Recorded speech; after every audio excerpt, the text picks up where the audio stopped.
वंदना स्फूर्ती दे मज गाया तू रंगना छन छन नाचत ये रे तू श्री गणा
निवेदन आहे आणि म्हणून काय म्हणायचं आहे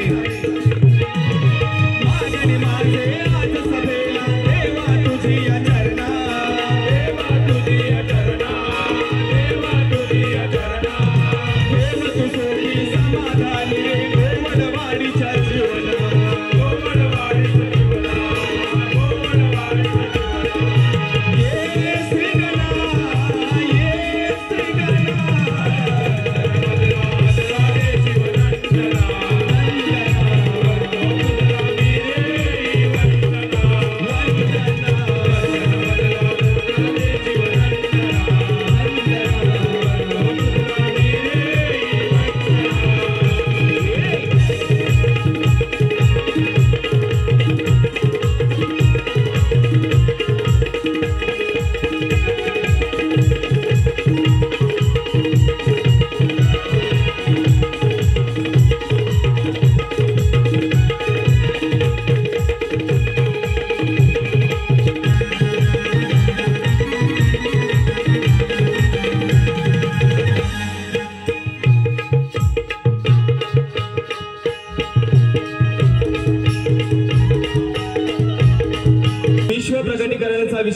आपल्या सर्वांसमोर या ठिकाणी ठेवत आहे।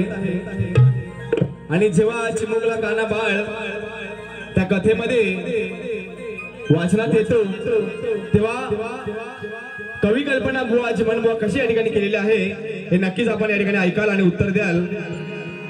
फक्त बुवांना माझी एक नम्रतेची विनंती आहे की बुवा की सुंदर असा आवाज परमेश्वराने आपल्याला दिलेला आहे, परंतु आज वर्षाने पुन्हा एकदा आपली भेट झालेली आहे आणि नक्कीच आपण जर चिमण बुवा हा विषय वाचला असेल तरच आपण उत्तर द्यावं। चालेल चाल बुवा कोणी देऊ शकतं, परंतु जो विषय आहे तो विषय आपण नक्कीच या ठिकाणी सोडवाल अशी मी आशा व्यक्त करतो। आणि म्हणून या ठिकाणी काय सादर करतोय लक्ष असू द्या।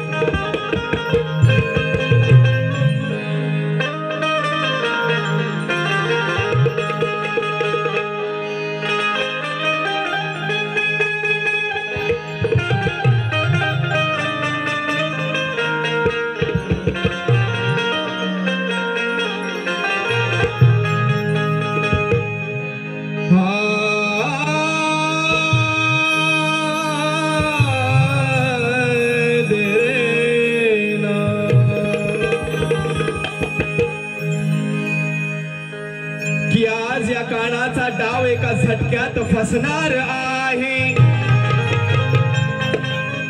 लिवा बुवा लिवायला सुरुवात करा हो चिमण बुवा की आज या कानाचा डाव एका झटक्यात फसणार आहे आणि याचा सारा घोटाळा तुम्हाला आज दिसणार आहे की थोडं जरी बोलले तरी हा लगेच रुसणार आहे।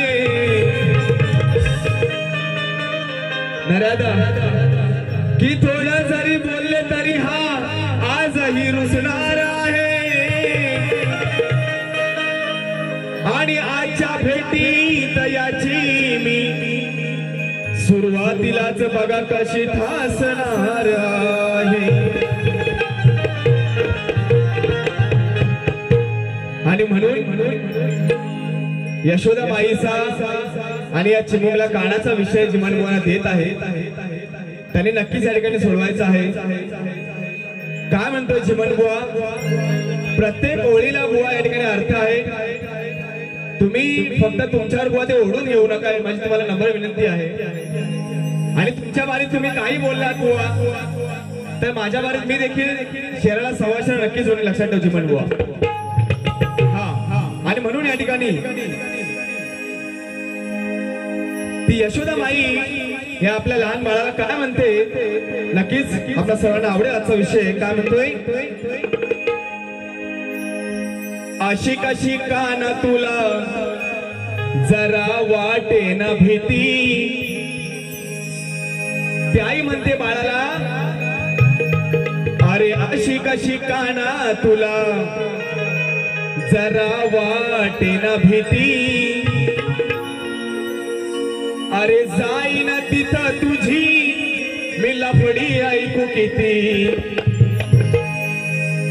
चिमण बुवांची नाचणारी पोरं हसतायत, आमच्या कलाकारांचं कामच आहे तुमचं सगळ्यांना हसवणं। आणि म्हणून फक्त दादाला सांगा चिडू नकोस असं हसत खेळत ये। हा आणि म्हणून काय आणलं सुमो आणलं आपल्याकडे जागा आहे। चिमण बुवा काय टेन्शन घेऊ नको, इको आपल्याला पण छोटी इको आहे म्हणून चिमण बुवा पाठीमागे जागा आहे, आरामात बसशील।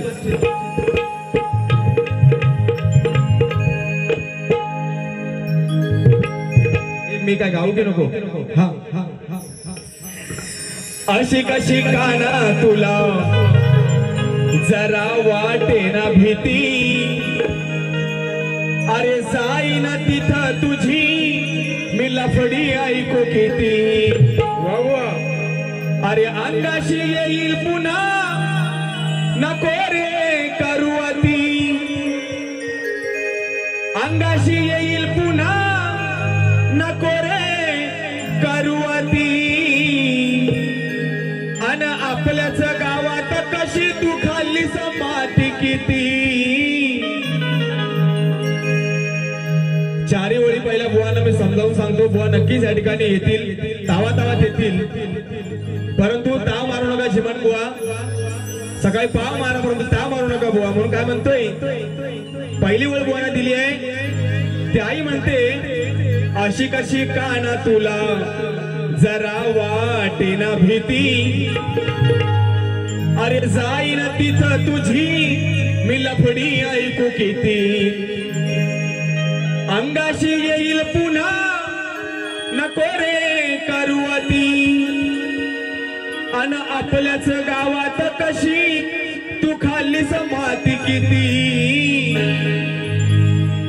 विषय असा आहे जेव्हा काना चिमुकला आहे तो माती खातोय बलराम आईला सांगायला जातो की अगं आहे काना बघ परत माती खातोय तर आई विचारते आता कुठल्या गावात गेलाय परत माती खायला तेव्हा बलराम म्हणतो आता कुठल्या गावात नाही गेलाय आता तो आपल्याच गोकुळात आहे आणि म्हणून ही शेवटची ओळ हो जीवन दादा ऐकावा हा चौथी ओळ अशी आहे आपल्याच गावात कशी बुवा तू खालीस माती किती गवळण आहे बुवा विश्व प्रकटीकरण हा विषय आहे आमचे जाणकार गुरु समान असलेले नागरिक बुवा या ठिकाणी उपस्थित आहेत म्हणून जीवन बुवा काय म्हणतोय चला अशी कशी काना तुला जरा वाटे ना भीती जाईन तिथं तुझी मी लफडी ऐकू किती अंगाशी येईल पुन्हा कबरे करुवती आपल्याच गावात कशी तू खाल्लीस माती किती अशी कशी काना तुला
झालेला आहे। तत्पूर्वी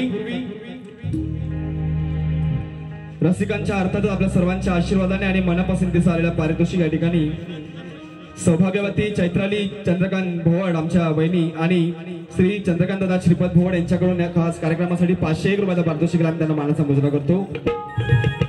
त्याचप्रमाणे संतोषजी गणपत भोवड माऊली यांच्याकडून 51 रुपयाचा पारितोषिक आलेला आहे।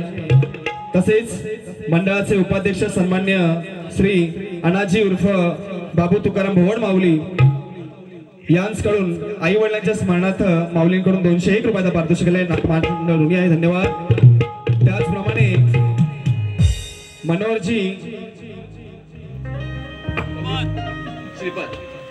त्याचप्रमाणे मनोहरजी श्रीपद भोवड माऊली अध्यक्ष ज्यांच्याकडून देखील 501 रुपयाचा पारितोषिक आलाय, नाच मला ऋणी आहे, धन्यवाद धन्यवाद धन्यवाद। स्तवन गण आणि गवळण या ठिकाणी झालेला आहे आणि शक्ती तुला म्हटला की प्रश्न उत्तराचा भाग आहे आणि जिमन बुवांना आजच्या प्रश्नाची प्रत दिलेली आहे। बुवांना आजचा प्रश्न असा आहे की जिमन बुवा, भगवान श्रीकृष्ण आणि नारदांची जेव्हा पहिली भेट झाली, भगवान श्रीकृष्ण आणि नारदांची पहिली भेट झाली तेव्हा भगवान श्रीकृष्ण त्यांच्या महालामध्ये वेगवेगळ्या रूपात नारदांना दिसले। तर एका महालामध्ये जिमनबुवा भगवान श्रीकृष्ण हे एका मंत्राचा जप करत आहेत, तो मंत्र कोणता आणि आजच्या कलियुगाला त्या मंत्राचा उपदेश कोणता असा बुवांना प्रश्न विचारलेला आहे। आणि या ठिकाणी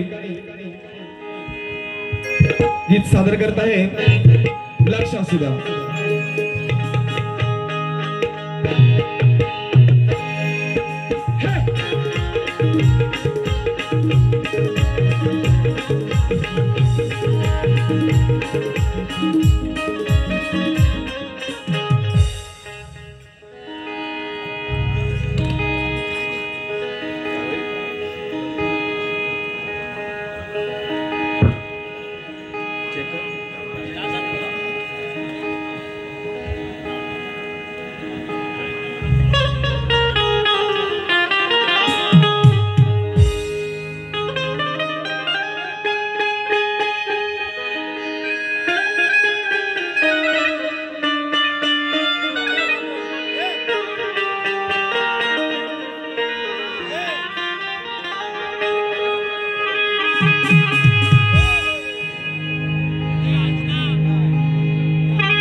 ढोलकर पाणी कसं पडलं, चला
हे भावा दूर नको सोडू। मागच्या बारी 3 दिवस माझा दूर निघत होता बारी झाल्यावर, हा आणि म्हणून या ठिकाणी जिमनबुवा काय म्हणतोय लक्ष असू द्या।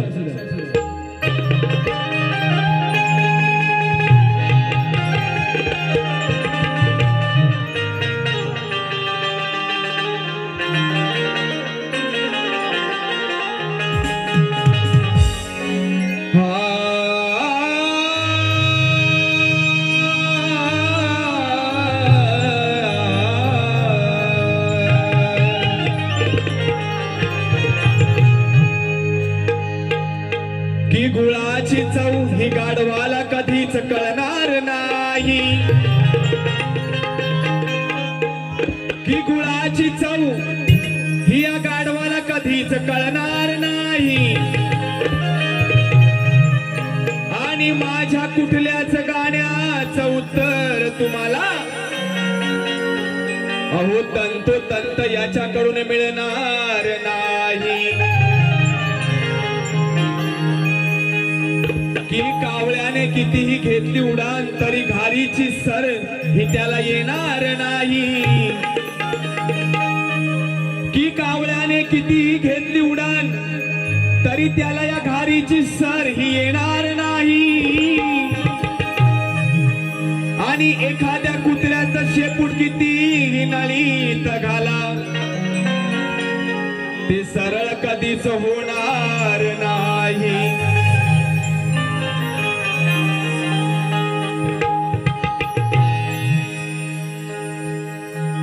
या ठिकाणी आरोही सुरेखा मंगेश भोवड, आरोही सुरेखा मंगेश भोवड यांच्याकडून 101 रुपयाचा पारितोषिक। स्वर्गाहूनही सुंदर नागरिक अर्थातच कोकणचं गाणं या ठिकाणी सादर करण्याची त्यांनी फरमाईश केलेली आहे, नक्कीच होईल। कोकणी कला लांजा राजापूर मंडळ मुंबई जिमन फॅन्स मंडळ विश्वासदादा नवलू, आमचे दादा विश्वासदादा नवलू यांच्याकडून देखील 201 रुपयाचा पारितोषिक आहे। नाचवंड लोणी आहे, धन्यवाद। आणि म्हणून या ठिकाणी आजचा विषय देवेंद्र आहे आणि आमचे प्रतिस्पर्धी देखील देवेंद्रच आहेत। जिमन बुवाना त्यांच्या नावावर आम्ही बरेच वेळा वेगवेगळे विषय दिलेले आहेत आणि आजचा विषय हा नक्कीच त्यांनी या ठिकाणी सादर करायचा आहे उत्तराच्या माध्यमातून।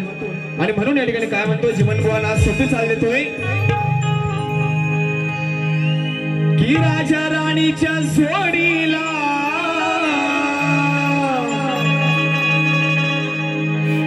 पाच मजली माडीला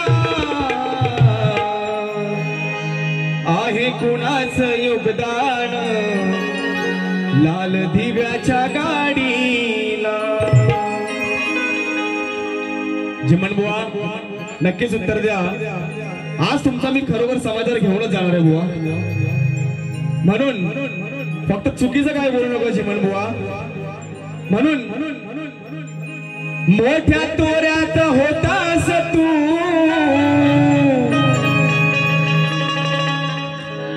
दादाचा माझ्या लय मोठा तोरा होता आणि म्हणून या ठिकाणी काय म्हणतोय अरे मोठ्या तोऱ्यात होतास तू आता असा का जगतो सर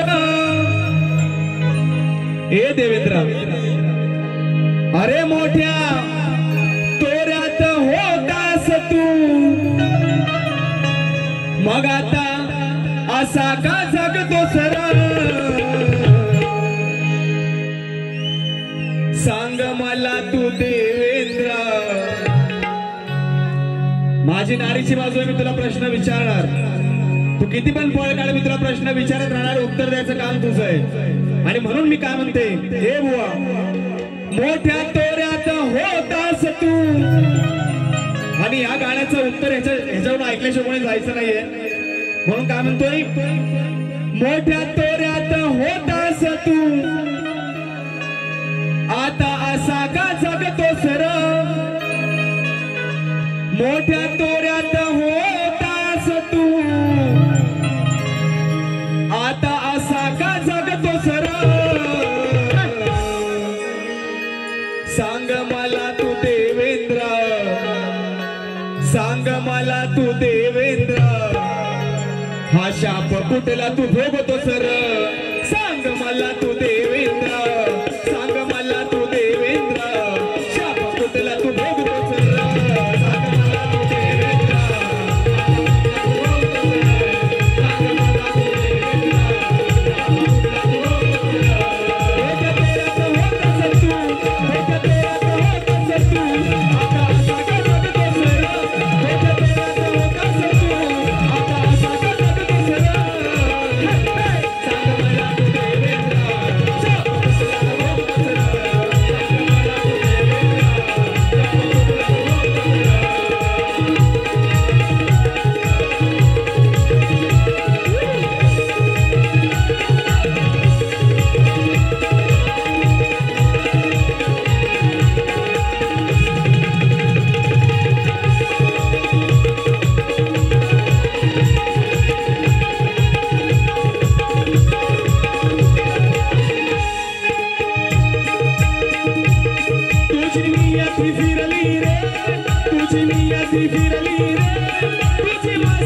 असा आता का बघतोस रे कांड अंगाशी आल्यावर आता असा का बघतोस रे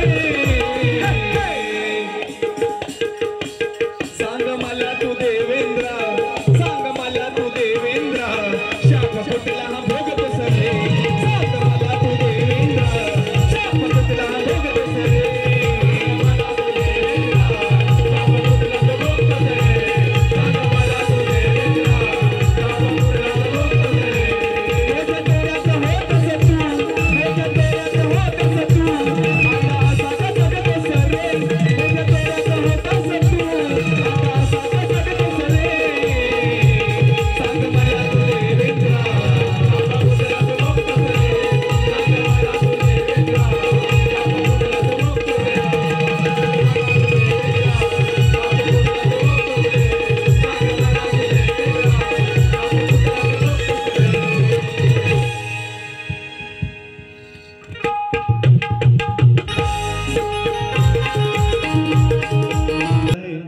त्यांच्या संपूर्ण टीमला पहिल्या वर्षासाठी शुभेच्छा देतो.